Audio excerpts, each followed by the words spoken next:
Hello friends, বাঙালির নানা স্বাদে আপনাদের সবাইকে স্বাগত। আজকে এই রেসিপি মুচমুচে বকফুলের বড়া। ঘরে থাকা উপকরণ দিয়ে মাত্র 5 মিনিটের মধ্যে এই মুচমুচে বকফুলের বড়া তৈরি করে নেওয়া যায়। সেটা ডাল ভাতের সঙ্গে হোক বা বিকেলে চা কফির সঙ্গে খেতে ভীষণই ভালো লাগে। ভাজার অনেকক্ষণ পরেও এরকমই ক্রিস্পি থাকবে। দেখে নেওয়া যাক আজকে আমার রেসিপি।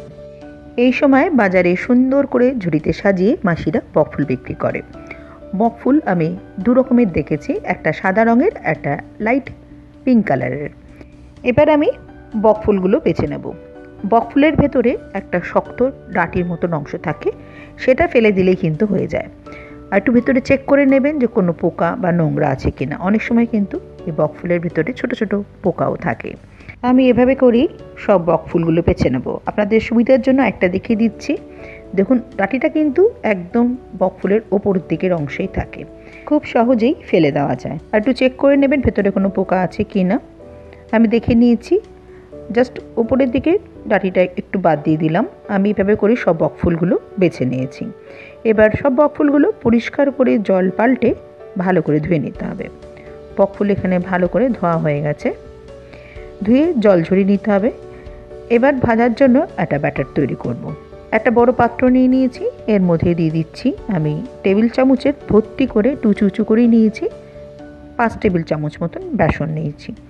এখানে ফুলের পরিমাণ অনুযায়ী আমি ব্যাটারটা গুলছি। যদি আপনাদের ফুলের পরিমাণ কম হয় তাহলে ব্যাটারের পরিমাণ কমে যাবে, আর ফুলের পরিমাণ বেশি হলে ব্যাটারের পরিমাণ বেড়ে যাবে। আর নিয়ে নিলাম 3 টেবিল চামচ চালের গুঁড়ো। চালের গুঁড়ো দিলে একটু মচমচে হয় খেতে। আপনারা চাইলে চালের গুঁড়োর পরিমাণটা বাড়িয়ে দিয়ে বেসনের পরিমাণটা কমিয়ে দিতে পারেন। দিয়ে দিলাম 1 চা চামচ মতন নুন, স্বাদ মতন নুনটা আপনারা দেবেন। দিয়ে দিলাম 1/2 চামচ কালো জিরে, আর দিচ্ছি 1/2 চামচ হলুদ গুঁড়ো। ঝালের জন্য আমি এখানে শুকনো লঙ্কার গুঁড়ো 1/2 চামচ ব্যবহার করছি। চাইলে আপনারা কাঁচা লঙ্কা বাটা দিতে পারেন। ঝালটা আপনারা আপনাদের স্বাদ অনুযায়ী দেবেন। আর দিয়ে দিচ্ছি অল্প করে একটু চিনি, এটা অপশনাল, যদি আপনারা দিতে না চান নাও দিতে পারেন। আর শুকনো উপকরণগুলো ভালো করে একটু মিশিয়ে নেব। 3টে সরু কাঁচা লঙ্কা কুচিয়ে রেখেছিলাম, সেটা দিয়ে দিলাম। এখনকার কাঁচা লঙ্কা কিন্তু খুব বেশি ঝাল না, সেজন্য আমি গুঁড়ো লঙ্কা ব্যবহার করেছি। আর আমরা একটু ঝাল খাই, সেজন্য বড়া একটু ঝাল ঝাল হলে খেতে ভালো লাগে। এবার অল্প অল্প করে জল দিয়ে ব্যাটারটা গুলে নিতে হবে। একেবারে জলটা দেবেন না, একবারে বেশি জল পড়ে গেলে ব্যাটারটা পাতলা হয়ে যাবে, খেতে ভালো লাগবে না। এখানে ব্যাটারটা যেরকম আমরা বেগুনি বা কুমড়ো ফুল বড়া ভাজার জন্য ব্যাটার গুলে থাকি, সেরকম খুব বেশি পাতলা হবে না, খুব বেশি গাঢ়ও হবে না। ব্যাটারটা গুলে 5 মিনিট সেট হওয়ার জন্য রেখে দেবো। পরে যদি জল লাগে দেখে দিয়ে নেব।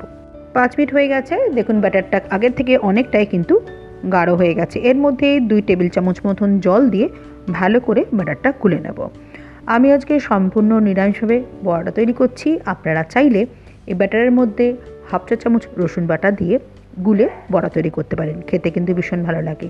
আর ব্যাটারের ঘনত্বটা কিন্তু এরকমই হবে, তাহলে বড়া খেতে ভালো লাগবে। আমি আগে থেকেই বেশ খানিকটা রিফাইন্ড অয়েল মিডিয়াম ফ্লেমে গরম করতে বসিয়ে দিয়েছিলাম। তেল কিন্তু হাই ফ্লেমে গরম করবেন না, তাহলে বড়া দেওয়ার সঙ্গে সঙ্গে কিন্তু লাল হয়ে যাবে। তেল ভালো মতন গরম হয়ে গেলে গ্যাসের ফ্লেমটা লো টু মিডিয়ামে করে দিয়ে একটা বকফুল ব্যাটারের মধ্যে ভালো মতন কোট করে নিয়ে এক্সট্রা ব্যাটারটা ঝরিয়ে নিয়ে তেলের মধ্যে দিয়ে দিচ্ছি।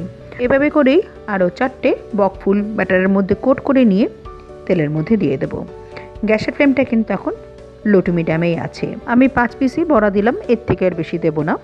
বড়া দিয়ে কিন্তু নাড়তে যাবেন না, গ্যাসের ফ্লেমটা লো টু মিডিয়াম বা মিডিয়ামে রেখে 2 থেকে 3 মিনিট সময় ধরে বড়াগুলো একটু লাল করে ভেজে নিতে হবে। এই সময় গ্যাসের ফ্লেম একদমই বাড়ানো যাবে না, তাহলে ওপর থেকে বড়াটা লাল হয়ে যাবে, ভিতর থেকে বড়া ততটা ক্রিস্পি হবে না, আর বড়া খেতেও ভালো লাগবে না। একটা পিঠ হয়ে গেছে, আমি বড়াগুলো উল্টে দিচ্ছি। এই পিঠটাও একইভাবে গ্যাসের ফ্লেমটা লো টু মিডিয়ামে রেখে 2 থেকে 3 মিনিট একটু ভেজে নেব। বকফুলের কিন্তু একটা নিজস্ব মিষ্টি একটা স্বাদ আছে। এই পিঠটাও বড়া ভাজা হয়ে গেছে, গ্যাসের ফ্লেমটা মিডিয়ামে করে দিয়ে উল্টে পাল্টে লালচে করে ভেজে নিলাম।